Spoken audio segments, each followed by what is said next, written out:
अस्सलामुअलैकुम। आज मैं आपके साथ मसाला पुलाव की रेसिपी शेयर करूंगी। ईद के दिन ना ही बर्तन गंदे होंगे और ना ही किचन में ज़्यादा वक्त गुजारना पड़ेगा। पुलाव की ऐसी ज़बरदस्त रेसिपी कि आप टोटा चावल से भी अगर ये बनाएंगे ना तो चावल टूटेंगे नहीं, बल्कि निखरे निखरे एक एक दाना अलग और खिला खिला जायकेदार बनेगा। तो रेसिपी पसंद है लाइक और चैनल को सब्सक्राइब करना बिल्कुल भी मत भूलिएगा। तो सबसे पहले जिस पतीले में चावल बनाने हैं एक ही पतीले का इस्तेमाल करेंगे। 1 कप चावल डाल दिए हैं। खड़े मसालों में दालचीनी, बड़ी इलायची, लौंग, तेज़पत्ता और 1 खाने का चम्मच सफ़ेद ज़ीरा डाल देंगे। कुछ सेकंड के लिए आपने इनको फ्राई करना है कि इसमें से जो है ना बहुत ही अच्छी सी खुशबू आने लगे। तो 2 प्याज जिनको मैंने स्लाइस में काट ली है, प्याज थोड़ी सी ज़्यादा जाएगी ताकि इसका मसाला जो है ना बहुत ही ज़बरदस्त बने और चावल जो है ना बेहतरीन मसाला पुलाव बनकर तैयार हो जाए। प्याज को फ्राई कर लेंगे और मैंने प्याज को इतना फ्राई किया है कि बहुत ही ज़बरदस्त अच्छा सा गोल्डन कलर, थोड़ा सा मैंने डार्क फ्राई किया है क्योंकि पुलाव का जो कलर है ना वो इसी प्याज के कलर की वजह से ही अच्छा बेहतर बनेगा। अब इसमें हड्डी वाला गोश्त डाल देंगे क्योंकि हड्डी वाले गोश्त से ही पुलाव जो है बहुत ज़बरदस्त बनता है। 700 ग्राम पुलाव डाल दिया है। इसमें 1 चाय का चम्मच साथ ही नमक का डाल दिया है ताकि गोश्त में जो है थोड़ा सा नमक का जायका भी आ जाए।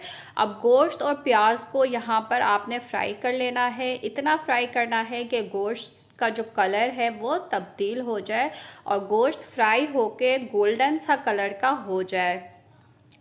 तो ये देखिए मैंने इतना फ्राई किया है कि गोश्त पे भी गोल्डन सा कलर आ चुका है और गोश्त जो है ना बहुत अच्छे तरीके से फ्राई हो गया है। अब इसमें कुछ मसाले डालेंगे।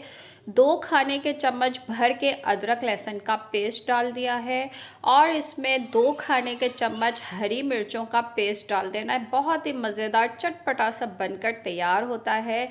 2 टमाटर बारीक काट के मैंने इसमें डाल दिए हैं और बेसिक से मसालों का बिल्कुल इस्तेमाल करूँगी, कोई इतने लंबे चौड़े मसाले नहीं है। 1 खाने का चम्मच लाल मिर्च, 1 खाने का चम्मच धनिया पाउडर और 1 चाय का चम्मच जो है हल्दी पाउडर का डाल दिया है।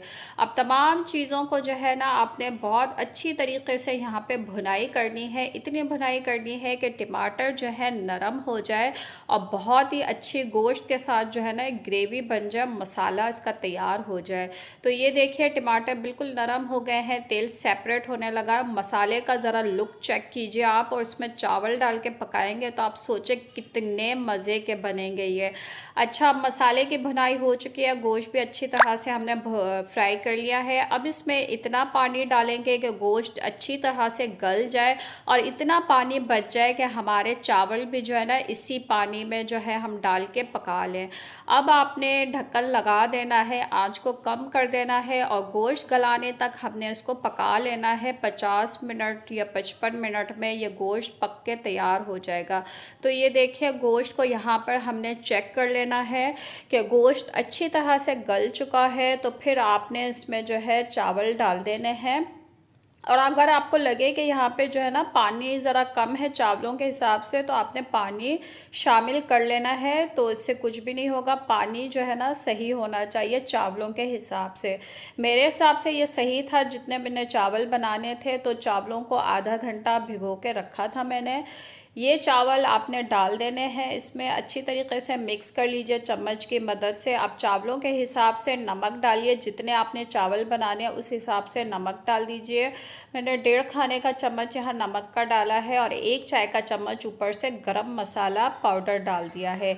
अच्छी तरह मिक्स कर लीजिए कि नमक डिज़ोल्व हो जाए चावलों के साथ और आंच को तेज़ कर दीजिए कि एक दफ़ा इस पानी में जो है उबाल आ जाए अच्छा सा।